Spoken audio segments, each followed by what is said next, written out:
In this tutorial, I will show you how to create 2 columns of text in Canva. First, open Canva and add a text box to your design. Type or paste the paragraph of text you want to organize into columns. Next, click on the text box and copy the text using Ctrl+C on Windows or Command+C on Mac. Then, click on an empty area of the canvas and paste the text using Ctrl+V or Command+V. Now you will have 2 identical text boxes.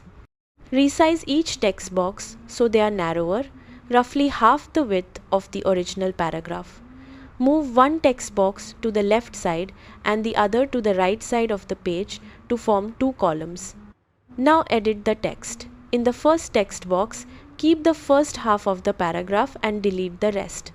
In the second text box, remove the first half and keep the remaining text so the content flows from the first column to the second.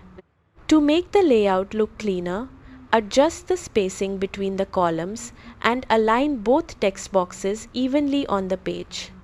You can also select the text and apply justified alignment so the text spreads evenly across each column for a more professional layout. That is how you create 2 columns of text in Canva.